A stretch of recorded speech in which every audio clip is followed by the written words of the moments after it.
Wie als buitenstaander aan Parkstad Limburg denkt, krijgt misschien niet gelijk een beeld van veel groen.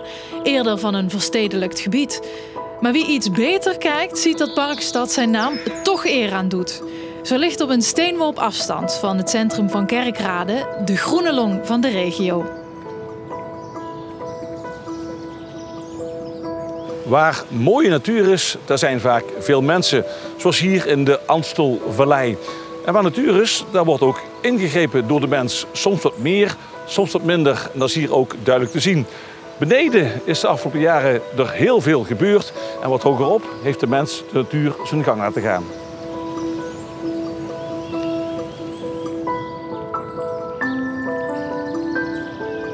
Een prachtig stukje natuur, maar ingesloten tussen een wijk en de Parkstad Buitenring. Klopt, inderdaad. We staan nu aan de kant van de Kaffenberg, of Chevremont.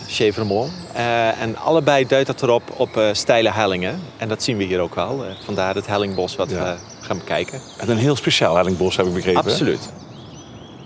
Wat maakt dit bos anders dan andere hellingbossen? Nou, dit bos is zo bijzonder omdat hier met name vooral beuken staan. Omdat de helling zo steil is het ook nog steeds bos. Want de mens kon dit niet exploiteren. Een beukenbos is van zichzelf wat armer. Ook qua ondergrond, qua bodemopbouw, maar ook qua soortengroei. Je ziet hier ook vrij weinig voorjaarsflora onder staan. Ja, eigenlijk niks, hè? Eigenlijk niks, nee, klopt. Wat je hier ook wel hebt is, er zitten ook wat lagen in die niet goed doorlatend zijn. Ja. En dan komt het water wat op het plateau is gevallen vanzelf weer tevoorschijn. Ja, dat zien we hier ook achter je, hè? Dat het een beetje modderig is. Ja. Ja. We hebben het over de invloed van de mens, maar hier hebben ze niks gedaan, hè? Dat was ook een keuze dan? Omdat de hellingen zo steil zijn, is dat minder makkelijk te gebruiken voor de mens. En vaak zie je op die plekken de bossen nog steeds aanwezig.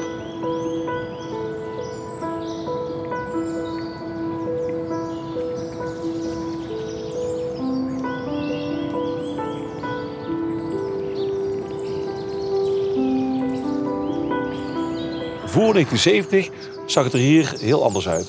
Klopt. Voor 1970 was er nog geen stuwmeer hier. Liep hier een beek beneden door het dal.